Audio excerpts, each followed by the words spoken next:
How would I define Twitter? I think Twitter is a social networking platform. It's often referred to as a microblogging platform because it allows for only very short, confined posts, so obviously 140 characters.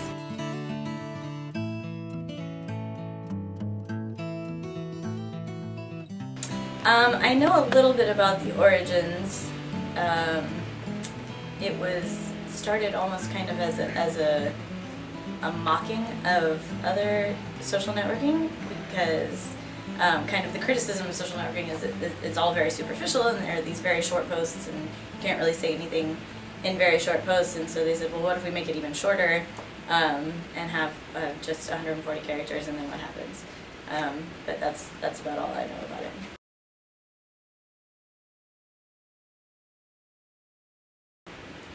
How do hashtags affect Twitter? So hashtags are an interesting aspect of Twitter because they were actually kind of self-generated. So the population of Twitter itself developed hashtags. It wasn't something that was originally in the platform. So there was just this need among people to kind of self-identify with one another around different topics. And so they started using hashtags to do that. Now it's certainly been integrated into Twitter, so it's actually something that turns blue in a magical way. And you can search on hashtags and all of those kinds of functions. So I think that hashtags are really kind of key to Twitter. They're also key to how we end up studying Twitter as a result of that, because people are kind of doing this self-tagging. We can use their tags to figure out what they are interested in, figure out how they're identifying with one another.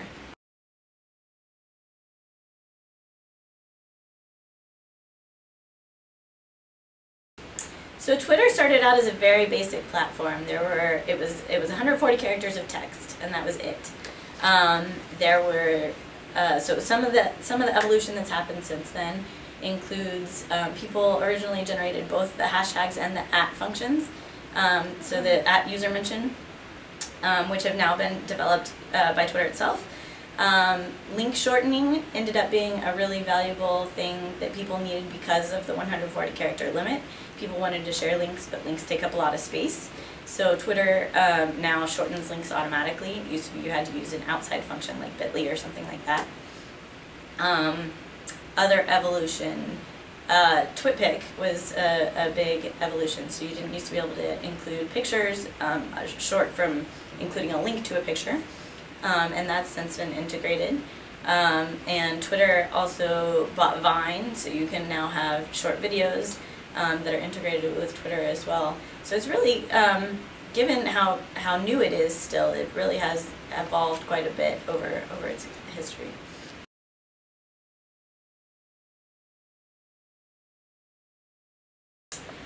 I am hesitant to say that any platform is something specific in terms of what communication it facilitates. I think a platform allows for a lot of different types of communication, and I think Twitter is no different in that way, in the same way that you can use YouTube to recruit jihadists or to watch cats playing piano. You can use Twitter for all different kinds of things too. So I wouldn't really characterize it in any particular way.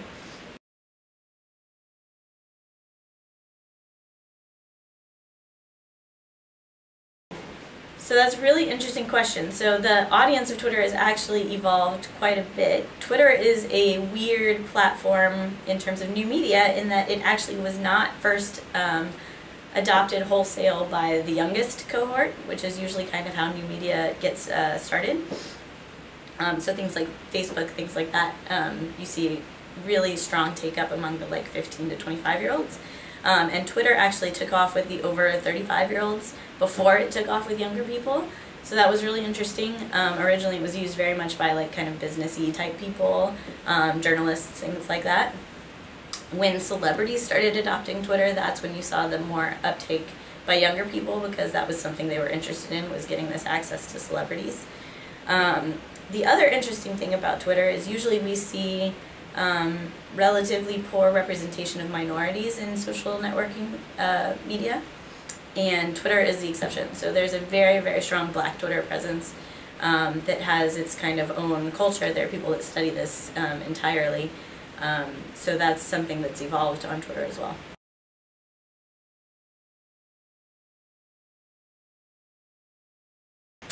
I think people tweet for all different kinds of reasons. So it's kind of like asking, like, why do people talk? You know, like, right? Like, people talk for all kinds of reasons. And so people use Twitter for all kinds of reasons. And even from a day-to-day basis, I use Twitter to talk about my work. I use Twitter to connect with colleagues. But I also use Twitter to vent with other people about the World Series and to, I don't know, just tweet about weird things that I found that day or whatever. So even within a single individual, you can see all kinds of diversity in terms of how Twitter is used. When you're looking within an entire population, that's going to be even more diverse. So from the political perspective, not to jump the gun here, but from the political perspective, I think you can see that specifically, that the people that use Twitter specifically for politics are a very different group of people than the people that use Twitter in general, who are already kind of weird because we're only talking about 19% of online users. So how you use Twitter is really going to affect kind of how we think about you as a population on Twitter.